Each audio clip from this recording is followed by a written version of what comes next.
Corporation అండి. ఇది దౌర్జన్యంగా హైడ్రా వచ్చేసి మా భూమి గుంజుకుంటున్నారు. మాకు పట్టా ఉంది, పాస్బుక్ ఉంది, రిజిస్ట్రేషన్ పేపర్స్ ఉన్నాయి. వచ్చి దౌర్జన్యంగా 4-5 జేసీబీలు వచ్చి దౌర్జన్యంగా వచ్చి మా మీదకి వచ్చేసి ఏమైతుంది ఎట్లా అని మేము గుంజుకుంటామని గుంజేసుకుంటున్నారు. పోలీసు వాళ్ళు వీళ్ళందరూ వచ్చి దౌర్జన్యం చేశారు పొద్దున. ఇప్పుడు వచ్చి మేము గత 50 సంవత్సరాల నుంచి మాదే ఉంది ఇది. మా తాత పేరు మల్లారెడ్డి, మా ముత్తాత పేరు మల్లారెడ్డి, మా తాత పేరు దర్గా రామిరెడ్డి, మా అమ్మ మా పెద్దమ్మ. మేము ఇన్ని రోజుల నుంచి భూమి ఉన్నది, పట్టా ఉంది, పాస్బుక్ ఉంది, భూములు ఉన్నాయి. మేము వరి వేసినాము, పంట వేసినాము, పాలకూర వేసుకున్నాము, అన్ని వేసినాము. ఇప్పుడు దౌర్జన్యంగా వచ్చేసి మా పట్టా భూమి ఉంది, పాస్బుక్ ఉంది, రైతు బంధు పడుతుంది, ఓరారు అన్ని చేస్తున్నారు. దౌర్జన్యంగా వచ్చి గుంజుకుంటున్నారు. మాది ఇప్పుడు ఎఫ్టీఎల్ ఉంది అని చెప్పేసి గుంజుకుంటున్నారు.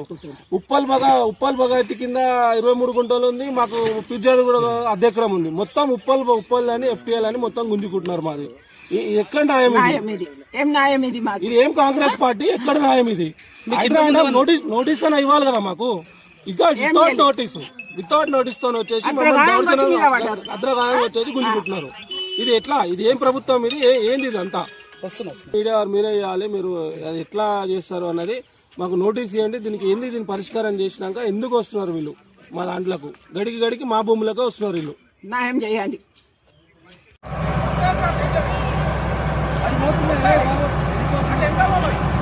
వెళ్ళిపోతుంది, దాన్ని పట్ట వెళ్ళిపోతుంది. బండి పోవద్దా? బండి పోవద్దా? బండి పోవద్దా? ఇచ్చేయిపో మా మీద.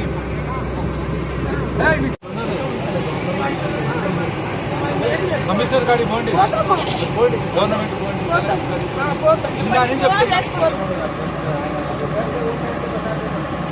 హలో